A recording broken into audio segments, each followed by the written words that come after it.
ये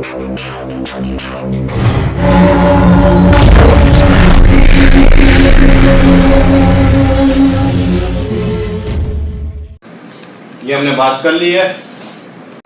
अब इवैल्यूएशन हमने लीनियरिटी और रेंज निकाल लिया और इसकी इवैल्यूएशन करेंगे। क्या क्या लर्न करोगे?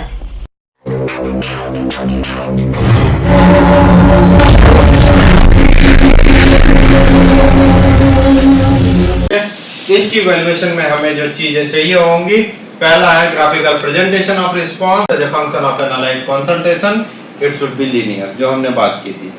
तो गाइडलाइन बोलती है एनवीसा की कि भाई ये लीनियर रिस्पांस होना चाहिए। Graph of dispersion of residues accompanied by its statistical evaluation, जो रेजिड्यूज निकालेंगे, रेजिडुअल्स निकालेंगे, उसका स्टैटिस्टिकल इवैल्यूएशन निकालेंगे कि ये हमारी रेंज में कितने एरर को एक्सेप्टेंस देता है। Equation of the regression line of y in x estimated by least square method. Least square method में मैंने बता दिया, लीस्ट का मतलब है स्क्वायर करेंगे हम, जिसमें हम रेजिडुअल का स्क्वायर करते हैं और कोरिलेशन कोएफिशिएंट का स्क्वायर करते हैं, उसका इवैल्यूएशन करेंगे और एरर्स को मिनिमाइज करेंगे, least square method. Evaluation of the linear association between the variables by means of the coefficient of correlation and determination of coefficient, ठीक है, जो कि r स्क्वायर होगा और कोएफिशिएंट ऑफ कोरिलेशन r होगा। Significance evaluation of the angular coefficient. Angular coefficient हमने जो बात की थी, इसमें नोट दिया हुआ है, इस नोट का स्पेशल मतलब है homoscedasticity of data shall be investigated for use of the appropriate model. जो होमोसिडेस्टिसिटी ऑफ डेटा की करोगे, सेम वैल्यूज स्कैटर फॉर्म में कितनी आ रही है, उसके लिए आपने अप्रोप्रिएट टूल यूज करना है, अप्रोप्रिएट मॉडल यूज करना है, ठीक है। Statistical test should be used a significance level of 5% plus minus 5%, जो मैंने बोला था कि ऊपर भी 5% देखेंगे ओरिजिन से और नीचे भी 5% देखेंगे। The correlation coefficient should be above 0.990। इसमें एक चैप्टर है यूएसपी का 1090 जो डिजोल्यूशन के लिए बोलता है कि 0.98 होना चाहिए, वो आप देख सकते हो। और एक चीज और, कोरिलेशन कोएफिशिएंट्स को हम जनरली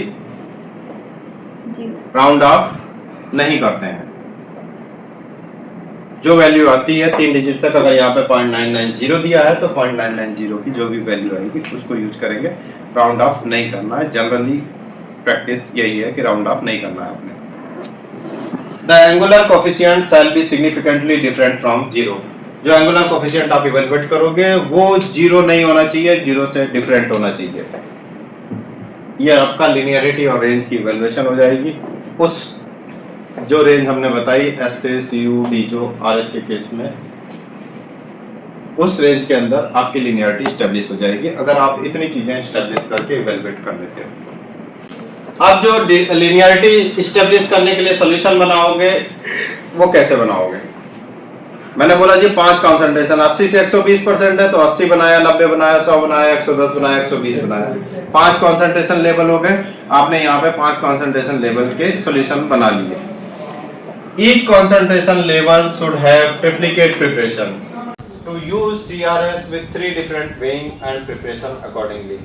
इसके लिए आप हर कंसंट्रेशन लेवल पे 3 डिफरेंट वेइंग कर सकते हो, या हर कंसंट्रेशन लेवल पे स्टॉक सॉल्यूशन 3 स्टॉक सॉल्यूशन बना सकते हो।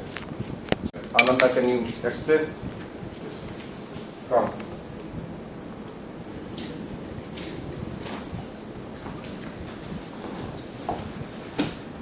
Preparation of solutions to establish linearity. Ananda will explain.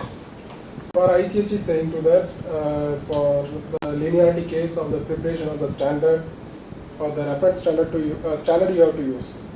It is not a mention to that for you have to use to reference standard or characterization standard you have to use, not it mentioned to the ICH.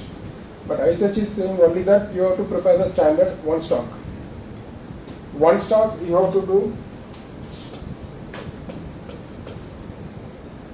for 80, example of 80, 90, 100, 110 and 120. You can use for one stock to preparation for all. For ICHE sale. So if you are going to prepare in triplicate, तो आपको एक ही stock बनाने पे 5 concentration मिल गया, तो ऐसे कितने stock बनाने पड़ेंगे? 5. अच्छा 5 बनाने पड़ेंगे, बनाओ ये 5, दिखाओ इनको 5 बनाने पड़ेंगे। फर्स्ट स्टॉक से ही बना सकते हैं ना? Yes, One one stock. एक स्टॉक से आपने 5 कंसंट्रेशन लेवल बना लिया, Yes. कितने स्टॉक बनाने पड़ेंगे? सर एक स्टॉक उसी से addition मार- तीन स्टॉक बनाना हाँ 3 स्टॉक बनाने पड़ेंगे, ट्रिप्लिकेट प्रिपरेशन करनी है। इन्होंने यहाँ पे लिख दिया जी 80% का बनाना है, 90 का बनाना है, 100 का बनाना है, 110 का बनाना है, 120 का बनाना है। स्टॉक 1 बनाया, स्टॉक 1 से एक ये बना लिया, एक ये बनाया। पहले सही बनाया था तुमने, जो एरो बनाया था ना वो सही था। स्टॉक 2 लिया, 80% बनाया, 90 बनाया, 100 बनाया, 110 बनाया, 120 बनाया। स्टॉक 3 लिया, 80% बनाया, 90% बनाया, 100% बनाया, 110% बनाया। 80, 90, 100, 110, 120, 5 कंसंट्रेशन। तो प्रिपरेशन क्या हुई? ट्रिप्लिकेट हुई। कंसंट्रेशन कितने हुए? 5 कंसंट्रेशन हो गए।